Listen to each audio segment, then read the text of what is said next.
Headlines. Postal ballot నరసన్నపేటలో ఓపెన్గానే ఓటేశారు.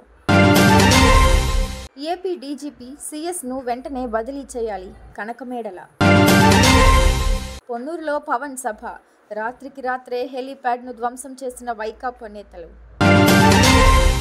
జార్ఖండ్ పాలము ర్యాలీలో పాల్గొన్న ప్రధాని. కాంగ్రెస్ జేఎంఎంపై మోదీ విమర్శలు.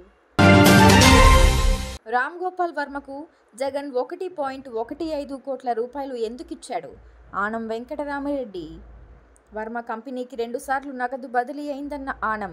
నువ్వేమైనా న్యూడ్ మోడలింగ్ చేస్తే ఆ డబ్బు ఇచ్చారా అంటూ వర్మను నిలదీత. రాయ్బరేలీలో రాహుల్ గాంధీ భారీ తేడాతో ఓడిపోతారు. అమిత్ షా. ఏపీ ప్రభుత్వ ఉద్యోగులకు ఊహించని షాక్. నేటి నుంచి బంద్. శ్రీకాకుళం జిల్లా నరసన్నపేటలో పోస్టల్ బ్యాలెట్ పోలింగ్ కేంద్రాల వద్ద గందరగోళం నెలకొంది.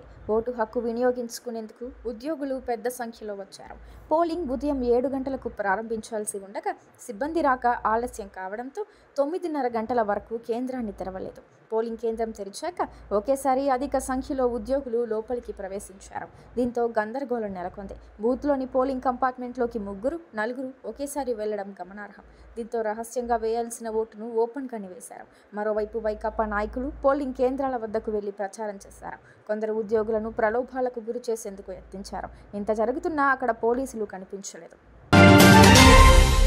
AP CS Jawahar Reddy, DGP Rajendranath రెడ్డిలను వెంటనే బదిలీ చేయాలని సీఈసీకి విజ్ఞప్తి చేస్తున్నట్లు తెదేపా సీనియర్ నేత, మాజీ ఎంపీ కనకమేడల రవీంద్ర కుమార్ తెలిపారు. ఢిల్లీలో నిర్వహించిన మీడియా సమావేశంలో ఆయన మాట్లాడారు. సీఎస్, డీజీపీని బదిలీ చేసి రాష్ట్రంలో శాంతి భద్రతలను కాపాడాలని కోరారు. అబ్జర్వర్ల పర్యవేక్షణలో ఎన్నికలు జరపాలని సీఈసీని కోరుతున్నామన్నారు. ఇతర రాష్ట్రాల నుంచి వచ్చిన అబ్జర్వర్లతో ప్రత్యక్ష పర్యవేక్షణ ఉండాలి. సమస్యాత్మక ప్రాంతాలు, నియోజకవర్గాలను గుర్తించి స్పెషల్ ఫోర్స్ ఇవ్వాలి. 14 నియోజకవర్గాలనే ఈసీ సమస్యాత్మక ప్రాంతాలుగా గుర్తించింది. దురదృష్టం ఏంటంటే ఇందులో పులివెందుల లేదు. కుప్పంలో హింసాత్మక ఘటనలు చోటు చేసుకుంటున్న తీరు చూస్తున్నాం. హింసాత్మక ఘటనల ప్రాంతాల్లోనూ సమస్యాత్మక ప్రాంతాలుగా గుర్తించాలి. అక్కడికి కేంద్ర బలగాలను తరలించి ఎన్నికలను నిర్వహించాలి. సమస్యాత్మక ప్రాంతాల్లో ఎన్నికల నిర్వహణంతా వెబ్ స్ట్రీమింగ్ చేయాలి. స్వేచ్ఛగా ఓట్లు వేసుకోవచ్చని ప్రజలకు ఈసీ భరోసా ఇచ్చారు.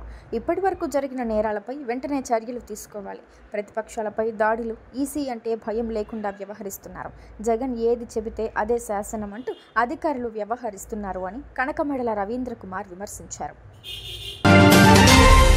జనసేన అధినేత పవన్ కళ్యాణ్ హెలికాప్టర్ ల్యాండ్ అవ్వాల్సిన చోట హెలీప్యాడ్ను వైకాపా నేతలు శుక్రవారం రాత్రి ధ్వంసం చేశారు. గుంటూరు జిల్లా పొన్నూరులో ఈ ఘటన చోటు చేసుకుంది. పట్టణంలోని ఐలాండ్ సెంటర్లో ఆదివారం ఉదయం 9 గంటలకు పవన్ బహిరంగ సభకు ఏర్పాట్లు చేశారు. ఈ కార్యక్రమానికి వచ్చేందుకు హెలీప్యాడ్ అనుమతుల కోసం కూటమి నాయకులు దరఖాస్తు చేసుకున్నారు. ఇటీవల సీఎం జగన్ పొన్నూరులో బహిరంగ సభకు వచ్చిన సందర్భంగా స్థానిక సజ్జా ఫంక్షన్ హాల్ వద్ద హెలీప్యాడ్ను ఏర్పాటు చేశారు. ప్రస్తుతం అది ఖాళీగా ఉండటంతో పవన్ కళ్యాణ్ కూడా అక్కడే ల్యాండ్ కావాలని అధికారులు సూచించారు. ఈ విషయం తెలుసుకున్న స్థానిక వైకాపా నేతలు తాము ఏర్పాటు చేసిన దాన్ని ఎలా వాడుకుంటారంటూ హెలీప్యాడ్ను రాత్రికి రాత్రే ధ్వంసం చేశారు. దీంతో కూటమి అభ్యర్థులు మరో స్థలాన్ని పరిశీలిస్తున్నారు. జార్ఖండ్ ఎన్నికల ప్రచారంలో పాల్గొన్నారు ప్రధాని మోదీ. కాంగ్రెస్ను లక్ష్యంగా చేసుకుని విమర్శలు గుప్పించారు. 3వ విడత లోక్సభ ఎన్నికల పోలింగ్కు సమయం దగ్గర పడుతున్న వేళ ప్రధాని నరేంద్ర మోదీ దేశవ్యాప్తంగా పలు రాష్ట్రాల్లో సుడిగాలి పర్యటనలు చేస్తున్నారు. అందులో భాగంగా జార్ఖండ్ పాలము నియోజకవర్గంలో ర్యాలీ నిర్వహించారు. అనంతరం బహిరంగ సభలో పాల్గొని దేశ రాజకీయ పరిస్థితులపై ప్రసంగించారు. బీజేపీ, జార్ఖండ్ల మధ్య సన్నిహిత సంబంధాలు ఉన్నాయన్నారు. కాంగ్రెస్, జార్ఖండ్ ముక్తి మోర్చా ప్రజల ఆస్తులను లాక్కోవడానికి ప్రయత్నిస్తున్నాయని ఆరోపించారు. రాష్ట్రంలో యువతకు ఉపాధి పెంచేందుకు తమ ప్రభుత్వం ప్రయత్నం చేస్తోందని ప్రధాని మోదీ తెలిపారు. తమ ప్రభుత్వంలోని పథకాలు పేదలకు అందాయని, లబ్ధిదారులను కలిసి మాట్లాడుతున్నప్పుడు వాళ్ళ బాధలు చూసి కన్నీళ్లు వచ్చాయన్నారు. పేదరికాన్ని చూసిన వారికే ఈ కన్నీళ్లు అర్థమవుతాయి. జార్ఖండ్లో ఉపాధిని పెంచాలని, ఇక్కడి ప్రజల జీవితాల్లో ప్రగతి తీసుకురావాలని కోరుకుంటున్నట్లు ప్రధాని చెప్పారు. జార్ఖండ్ ప్రజల భూములను కబ్జా చేసేందుకు కాంగ్రెస్ ప్రయత్నిస్తోందని ఆరోపించారు. కాంగ్రెస్ జీఎంఎంల కళ్ళు కేవలం ప్రజా ఆస్తులపైనే ఉన్నాయని, వారికి మరేమీ కనిపించడం లేదని ప్రధాని మోదీ విమర్శించారు. టీడీపీ రాష్ట్ర అధికార ప్రతినిధి ఆనం వెంకటరమణారెడ్డి వైసీపీ ప్రభుత్వంపై ధ్వజమెత్తారు. మార్చి నెలలో ఆంధ్రప్రదేశ్ ప్రభుత్వం నుంచి దర్శకుడు రామ్ గోపాల్ వర్మ కంపెనీకి 67.62 లక్షల రూపాయల నగదు బదిలీ అయిందని ఆరోపించారు. మరోసారి 47.33 లక్షల రూపాయల నగదు బదిలీ అయిందని వెల్లడించారు. ఈ డబ్బులు ఎవరిచ్చారు, ఎందుకిచ్చారు? నువ్వేమైనా న్యూడ్ మోడలింగ్ చేస్తే ఈ డబ్బులు ఇచ్చారా, లేకపోతే మోడల్స్ను తీసుకొచ్చి ఇక్కడేమైనా షో నిర్వహించావా అనేది స్పష్టత ఇవ్వాలని ఆనం డిమాండ్ చేశారు. సరిగ్గా ఎన్నికల కోడ్ అమల్లోకి వచ్చే 2-3 రోజుల ముందు నీకు 1.15 కోట్ల రూపాయలు ఎందుకు ఇచ్చారు? ఎందుకంటే కోడ్ అమల్లోకి వస్తే డబ్బులు రావు కాబట్టి. జగన్మోహన్ రెడ్డి పట్ల కృతజ్ఞతగా ఈ ఫోటోలు పెడతావా? రేయ్, మాకు తెలియదనుకుంటున్నావా? ఫోటోలు మేం పెట్టలేమా? మాకు సెల్ ఫోన్లు లేవనుకుంటున్నావా? మేం మార్ఫింగ్ చేసి సోషల్ మీడియాలో పెట్టలేమనుకుంటున్నావా? సంస్కారం ఉంది మాకు.